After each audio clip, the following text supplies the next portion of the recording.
Paz do Senhor, pessoal, tudo bom? Meu nome é Pablo e hoje, na aula da escola dominical, vamos estar falando sobre o que é pecado. O que é pecado?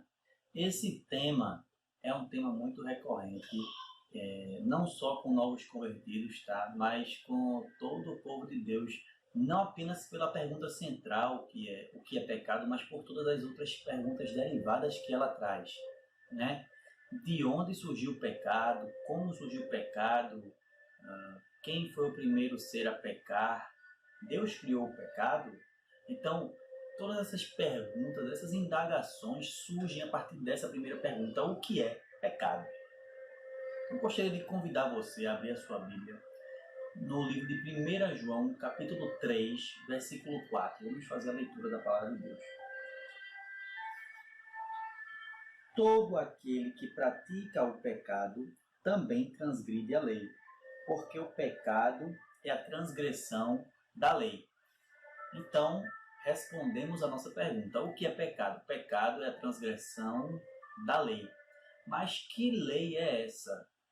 Que lei é essa que as pessoas transgridem? Que lei é essa que nós transgredimos? Precisamos entender. Muita gente diz: mas existem leis que são do Antigo Testamento e existem leis que são do Novo Testamento e elas se contradizem ou elas são diferentes. Vamos ver se é por esse caminho que nós devemos seguir. A Bíblia fala em Êxodo, capítulo 20, sobre os 10 mandamentos, né? Êxodo, capítulo 20, nós vamos ver sobre os 10 mandamentos. Em hebraico, a palavra mandamentos, ela é mais traduzida como conselhos. Seriam as 10 palavras, ou literalmente seriam as 10 palavras. Mas podemos traduzir como os 10 conselhos, né? Os 10 ensinamentos. Eu entendo que Deus, de Gênesis até Apocalipse, ele tem um único propósito para com a humanidade: se relacionar. Esse Deus, ele quer se relacionar. Deus, ele levanta os pais da fé. Deus, ele levanta os juízes. Deus, ele levanta os reis. Deus, ele levanta os profetas. Deus, ele levanta até o seu próprio Filho, que é ele mesmo em essência, para morrer por nós. Deus, ele faz promessas. Deus, ele pune seus filhos, castiga, né? Tudo com um único propósito: se relacionar com o homem, né? Então Deus, ele quer se relacionar conosco. Esse é o propósito de Deus: se relacionar com o homem. Então, um ser como esse, né, Deus, eu não enxergo ele como um ser autoritário, até porque ele é a essência do poder. Então ele não tem que demonstrar poder para ser poderoso, ele não precisa disso, ele é autossuficiente. Então ele não precisa que nós adoremos ele, que nós o amemos ou que nós obedeçamos a ele, porque ele é Deus do mesmo jeito, né? Então eu enxergo Deus como um ser que quer se achegar a nós e quer que nós também tenhamos essa vontade de nos achegarmos a ele. Ele quer se relacionar conosco, tanto que ele usa vários exemplos na Bíblia, nos chamando de a noiva e ele como o noivo, né? Então ele quer se relacionar conosco, ele quer nos conhecer por completo e que nós nos permitamos nos relacionar com ele, com o nosso Deus, né? E tendo em vista um Deus como esse, eu entendo que os 10 mandamentos seriam, na verdade, 10 conselhos de Deus para nós. Não é errado falar mandamentos, tá? Não tem erro nenhum nisso. Eu só entendo que o mandamento aqui não é um mandamento de uma obrigação, Deus assim com um Caxias, assim, sabe? As pessoas imaginam isso, né? Quando você, os 10 mandamentos, as pessoas imaginam um Deus tirano, né? Mal, querendo assim, obrigando as pessoas a fazer aquilo. Não entendo Deus como um Deus de conselhos, um Deus de amor que tenta se relacionar conosco, né? E aí a gente observa nos filmes do Antigo Testamento, os filmes de Moisés, até mesmo os desenhos animados, que Moisés ele desce do Monte Sinai com 2 tábuas de pedra, né, segurando uma em cada mão, ou até mesmo as 2 mãos assim, E a gente observa interessante assim, que tem 5 mandamentos ou 5 conselhos em cada pedra, né? Em cada tábua ali escritos, né? E esses mandamentos, esses conselhos, eles são divididos assim de propósito, e realmente faz todo sentido quando são divididos assim. Porque os 5 primeiros, eles falam na relação, ou seja, no relacionamento do homem para com Deus, é algo vertical, né? E os 5 últimos, eles falam sobre o relacionamento do homem para com o próprio homem. Então é um relacionamento horizontal, eles se classificam assim, são divididos assim, esses 2 grupos, né, de mandamentos ou conselhos. Então, o primeiro mandamento, no original, assim, os primeiros mandamentos, os primeiros 5, quando são transgredidos, eles geram um pecado que no hebraico é chamado de het. Assim, é importante que a gente veja essa palavra no hebraico, porque toda vez que a gente fala o original, ou no hebraico, ou no grego, a gente fica se perguntando como é isso, o que é isso. Eu mesmo imaginava os pergaminhos velhos, amarelados, com vários desenhos, e na verdade é bem diferente disso. Daí eu vou te mostrar a palavra het, né? Essa aqui é a palavra het, que é justamente a transgressão dos 5 primeiros mandamentos. Ele gera esse pecado, het. Pecado, het.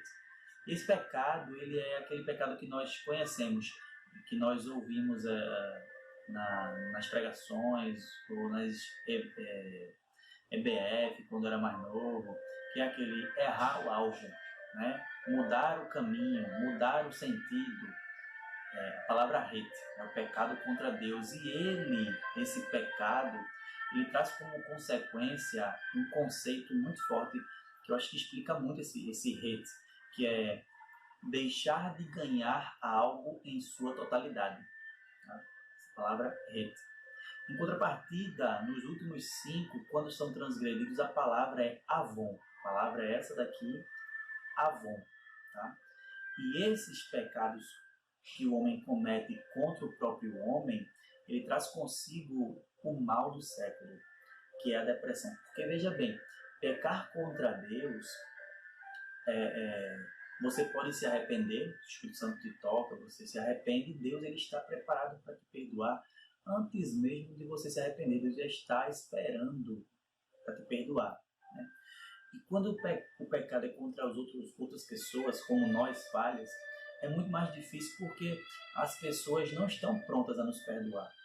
Nós não estamos prontos a nos arrependermos, né? Porque a gente se coloca numa situação de humilhação. Então, é muito mais difícil, e com isso as pessoas se isolam, não liberam perdão, né? Não se arrependem. E é assim que acontece. Por conta disso, surge esse mal do século aí, que é a depressão. Um dos maiores pivores, além dos pivores, né, biológicos, mas você observar no sentido assim, psicológico da depressão, muitas vezes é por não liberar perdão, é por relacionamentos não resolvidos, né? E aí tudo parte desse princípio, né? Essa solidão, a tristeza, o vazio, e daí surgem desse princípio, desse pecado. Então observamos aqui que a lei, que é o que nós estávamos tentando entender, ela é um conjunto, né, de conselhos que Deus nos dá, que Deus nos deixa. E esses conselhos eles são divididos em 2 grupos. O primeiro grupo trata da relação do homem para com Deus, e o segundo grupo da relação do homem para com o seu próximo, para com sua própria espécie, o ser humano, né? E não apenas isso como ações, porque os conselhos eles tratam de ações. Se você ler o Êxodo capítulo 20, são ações, né? Não matarás, não tentarás o Senhor teu Deus, respeitar pai e mãe. Então, são ações, não é isso? E nós percebemos que os pecados eles não partem apenas de ações, né? Eles surgem também podem surgir do nosso coração. Na verdade, em todas as vezes, não é na maioria, em todas as vezes que nós pecamos, nós maquinamos aquilo e aquilo surge, brota do nosso íntimo, né, do nosso coração, ou no caso do nosso cérebro, né, da nossa consciência. O coração, nesse caso, seria a nossa consciência, né? E o que acontece? Jesus, ele fala no livro de Mateus, capítulo 22, os judeus, os doutores da lei, tentam ali interrogar Jesus e enquadrar Jesus pela palavra, quando na verdade Jesus, o doutor da palavra por excelência, ele que é a própria palavra, enquadra os doutores da lei na própria palavra. E os doutores da lei eles perguntam, qual é o mandamento mais importante? E Jesus diz, olha, amarás o Senhor teu Deus de todo o teu coração, de todo o teu entendimento. Esse é o principal mandamento. Igualmente a este, de igual modo, amarás o teu próximo como a ti mesmo. Nestes dois mandamentos se baseiam toda a lei e os profetas. Olha, Jesus ele resume aqueles dois grupos de 5 mandamentos em apenas 2. Resumir não é anular, resumir não é excluir, tá? Resumir não é extinguir, resumir é resumir. Tá? Então Jesus ele resume esses 10 mandamentos em apenas 2. Porque, veja, se eu amo o meu próximo, eu não vou matar ele. Se eu amo a Deus, eu não vou adorar outros deuses pagãos. Não é isso? Então, eles se resumem a esses 2. E qual é que é o centro desses 2 mandamentos? Qual que é o cerne? Qual que é o núcleo, o kernel desses 2 mandamentos? É o amor. Né? Amor, amar a Deus, amar o próximo, amor. Né? E nós vemos em 1 João, capítulo 3, versículo 16, que ele ensina o que é o amor. Então, nós entendemos que o pecado é a transgressão da lei. A lei, ela foi dada no Antigo Testamento e ela não foi modificada. Ela apenas foi explicada por Jesus e tomou um novo sentido, uma nova proporção.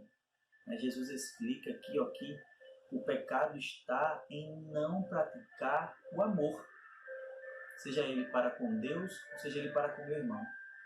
Em 1 João 3,16 explica e diz assim, e nisto conhecemos o que é o amor. Ou seja, o amor é isso, que da mesma forma que Cristo deu a vida por nossos irmãos, devemos dar a vida, da mesma forma que Cristo deu a vida por nós, devemos dar a vida por nossos irmãos. Cristo deu a vida por nós de maneira material, de maneira real, física, né? Cristo morreu na cruz. E nós devemos dar a nossa vida pelos nossos irmãos. O que significa isso? Que eu tenho que ir para uma cruz morrer? Não. Isso significa que muitas vezes eu vou matar o meu eu, vou deixar de fazer coisas que eu queria fazer, que eu planejei fazer, por amor de outras pessoas. Por quê? Não que essas coisas sejam pecado, mas que muitas vezes escandalizam. E a palavra de Deus vai dizer lá em 1 Coríntios capítulo 8, Paulo ele ensina que nós devemos ter senso e sabedoria para usarmos a nossa liberdade. Porque muitas vezes as pessoas podem pecar por atitudes nossas. E com isso nós entendemos que nós somos responsáveis também, não só pelo nosso pecado, mas também somos coparticipantes do pecado dos outros, se a gente não entender isso aí, por falta de amor. Então o pecado, ele é transgressão da lei, e a lei é amor. Então o pecado é justamente eu negligenciar o amor. O pecado é justamente eu deixar de amar a Deus ou aos meus irmãos. Né? Jesus ele também nos deixa um ensinamento muito interessante no Sermão da Montanha, está lá em Mateus capítulo 5, 6 e capítulo 7. Os 3 capítulos eles falam do Sermão da Montanha. Se você analisa eles, você percebe que Jesus ele muda o sentido da lei. A lei ela não é apenas ação. O pecado ele não está compreendido apenas na ação, mas também no coração, no íntimo do homem. Jesus diz, olha, foi dito na lei, não matarás, mas em verdade vos digo, se você se virar com seu irmão e o xingar, você cometeu o mesmo pecado. Então percebemos agora que existe sim uma nova classificação para os pecados. Olha, já percebemos que existem pecados para com Deus e para com os homens, né? Então, vertical e horizontal. Como até uma cruz, né? São os pecados que Jesus carregou por nós, né? Fazendo assim uma analogia. Então, existem também os pecados que são as ações e existem também os pecados que surgem no coração, né? E agora, já falando do grego, existem palavras para isso. O pecado que são as ações que nós vimos até agora, que está lá na lei, nos mandamentos, é hamartano. E essa palavra aqui no grego, tá? Ela representa justamente essas ações, né, pecaminosas. Mas também Jesus nos ensina que existe a origem pecaminosa, a que está dentro do nosso coração, na nossa consciência, na nossa natureza pecaminosa, que é hamartia, é essa palavra aqui no grego, tá? E ela é justamente isso. A palavra de Deus diz em Jeremias, capítulo 33, versículo 31, em Hebreus também nos diz isso, e em Romanos também, que a lei de Deus está em nosso coração, não está mais em tábuas de pedra, está em nosso coração. Então, a nossa natureza pecaminosa é justamente a natureza que tenta transgredir essa lei que está em nosso coração. Deus colocou em nós o conceito moral, Deus colocou em nós os princípios éticos, né? E a nossa natureza pecaminosa tenta corromper isso que Deus colocou em nós. Você quer ver só? Caim, quando ele matou Abel, não existia lei escrita ainda nas tábuas de pedra, né? Só veio surgir com Moisés bem depois, né? Mas, mesmo assim, Caim sabia que matar era errado. Tanto que quando Caim mata Abel, Deus olha para Caim e diz: Caim, o que foi? Teu semblante mudou. Está lá em Gênesis isso, né? Por que o semblante de Caim mudou? Porque Caim sabia que aquilo era errado. Caim entendia que aquilo era pecado, mesmo sem ninguém ter dito a ele: olha, não matarás. Ele sabia, porque está no coração do homem, aquilo é intrínseco em nós, né? Então nós entendemos, olha, que existem pecados que o homem comete contra Deus, pecados que o homem comete contra os homens, existem pecados que são ações, existem pecados que são da natureza pecaminosa. E como surge essa natureza pecaminosa? Adão e Eva, quando estavam no Jardim do Éden, foi dito a eles uma única coisa: não comam do fruto dessa árvore. E eles comeram. Desobedeceram a Deus e com isso surgiu o pecado. A Bíblia diz em Romanos que por um homem entrou o pecado, e esse homem é Adão, né? O pecado entrou nele e com isso ele contaminou toda a criação, não só os seres humanos. A Bíblia diz que até a vegetação criou ervas daninhas, né?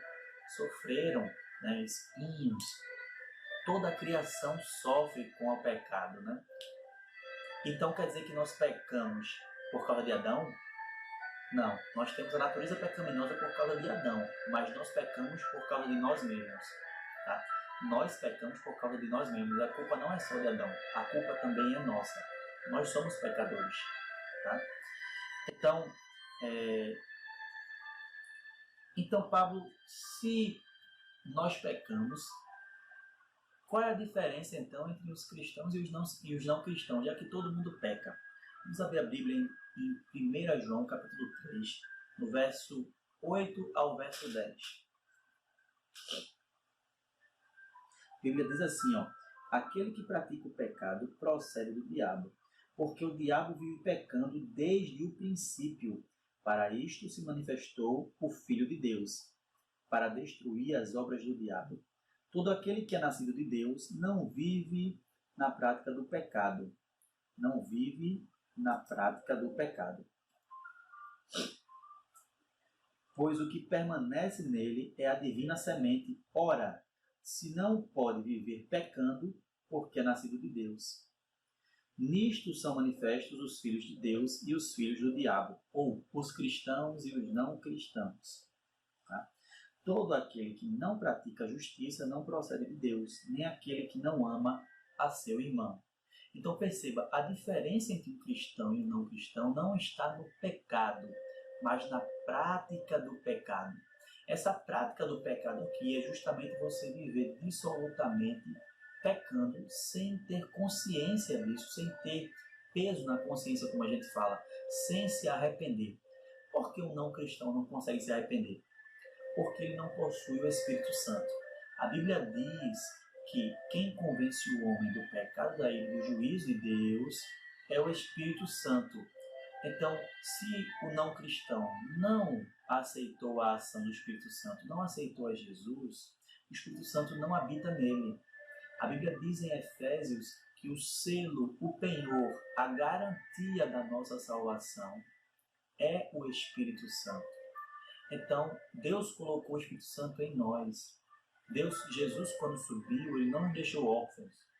E o Espírito Santo, quando habita em nosso coração, ele muda a nossa natureza, que era pecaminosa, e coloca isso não quer dizer que a natureza pecaminosa deixa de existir, mas ele coloca uma nova natureza, a natureza do Espírito, e essa natureza do Espírito sobressai a natureza pecaminosa. E por isso ele nos convence do nosso pecado, nós pecamos, mas nos arrependemos, né? E buscamos sempre melhorar. É por isso que a carne é fraca, mas o Espírito é mais forte, o Espírito é pronto, né? A natureza do Espírito que está em nós é mais forte. Como os não cristãos não têm esse selo, não têm o Espírito Santo, não têm essa natureza, eles não conseguem se arrepender. E é por isso que eles vivem pecando e pecando e pecando, porque um abismo gera outro abismo. Eles não conseguem sair desse ciclo vicioso de pecado, a não ser que eles abram a porta do coração para que o Espírito Santo entre e possa convencê-los, né?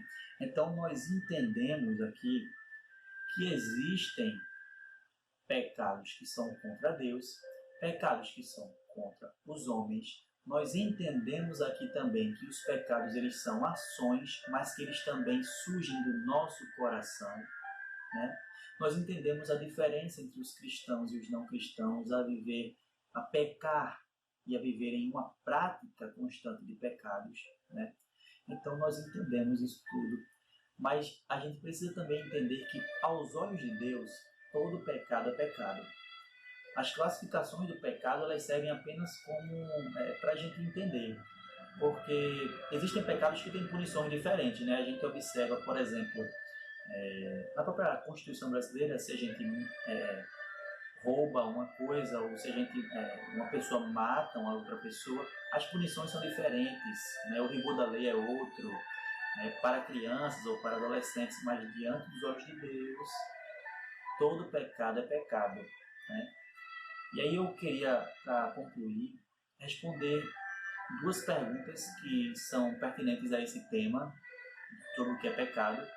A primeira pergunta é: que pecado é esse sem perdão que está lá em Mateus capítulo 12, verso 32? Vamos lá ler Mateus capítulo 12, verso 32. Mateus 12, verso 32. Eu me perguntava bastante sobre esse pecado. Que pecado é esse?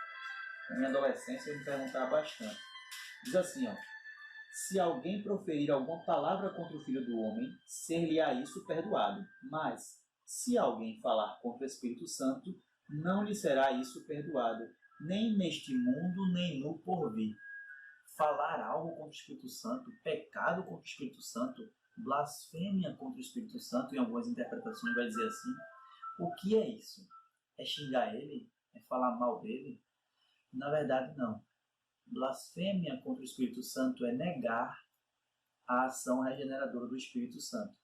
É aquele mesmo assunto que a gente falou há pouco, dos não cristãos. Tá? Os não cristãos eles não aceitam Jesus como Salvador. Se eles não aceitam, o Espírito Santo não entra. Então, isso é uma blasfêmia contra o Espírito Santo. Isso é negar o Espírito Santo. Então, se ele não tem o Espírito Santo, se ele nega, ele não pode se arrepender. Se ele não pode se arrepender, ele não pode ser perdoado. Então, é por isso que esse é o único pecado sem perdão. O único pecado sem perdão é não aceitar a Jesus. Uma outra pergunta é: onde surgiu o pecado? O pecado, a Bíblia diz em 1 João 3,8, que o diabo ele peca desde o princípio. Então, o primeiro pecador, a primeira pessoa a cometer o pecado foi o diabo. A Bíblia diz em Gênesis que quando Deus ele cria o homem, ele vê que aquilo ali é bom. Quando ele cria tudo, ele vê que é bom. Então não existia pecado na criação. Deus não pode ter pecado, né? Porque Deus é bom. Ele diz em Tiago 1 que tudo que é bom provém do Pai das luzes, né? Então, Deus ele não pecou. Deus ele cria tudo bom. E para criar bom, ele coloca o homem numa condição de escolha. O homem ele tem condições de escolher obedecer a Deus ou não. E é por isso que a criação é perfeita. Já pensou se nós fôssemos robôs mecanizados? Não faria sentido, né? Como é que a gente ia adorar a Deus? Já que a adoração ela é espontânea, ela requer espontaneidade, ela requer vontade própria. Como é que nós poderíamos adorar a Deus, né? Então, Deus ele nos cria com escolhas. E quando nós tomamos escolhas erradas, quando nós desobedecemos, nós criamos o pecado. Foi isso que Adão fez. Adão, como ele foi o primeiro homem a pecar, então ele criou o pecado quando ele desobedeceu. Eva também, o diabo também, um terço dos anjos também, nós também. Quando nós pecamos, nós estamos criando o pecado, porque Deus nos criou para sermos luz, para sermos sal. Deus não criou o ser humano com o propósito de que ele caísse, de que ele pecasse. Nós é que corrompemos a criação, né? Então, o pecado ele surge no coração do homem, o pecado ele surge na desobediência. O pecado é a desobediência, a transgressão à lei. O que é a lei? A lei, ela é o amor. O que é pecado, então? Pecado é negligenciar o amor de Deus. Amém? Eu gostaria de ler um texto de John Piper. Que ele fala o seguinte, ó: pecado é a glória de Deus não honrada, a santidade de Deus não reverenciada, a grandeza de Deus não admirada, o poder de Deus não louvado, a verdade de Deus não buscada, a sabedoria de Deus não estimada, a beleza de Deus não entesourada, a bondade de Deus não saboreada, a fidelidade de Deus não confiada, as promessas de Deus não acreditadas, os mandamentos de Deus não obedecidos, a justiça de Deus não respeitada, a ira de Deus não temida, a graça de Deus não apreciada, a presença de Deus não valorizada, a pessoa de Deus não amada. John Piper disse isso. Que Deus possa abençoar a tua vida nessa aula. Vamos fazer uma oração para encerrar essa aula. Senhor Deus, Pai bendito, que o Senhor possa, meu Deus, entrar como uma palavra penetrante na vida dessas pessoas e que elas possam aprender de Ti. Que essa palavra, Pai, que ela cumpre sempre um propósito planejado por Ti, que ela possa trazer mudanças, Pai, que ela possa trazer mudança de atitude, mudança de pensamentos, que essa palavra ela possa regenerar o homem, que essa palavra, Senhor, ela possa edificar os corações. Em nome de Jesus. Amém.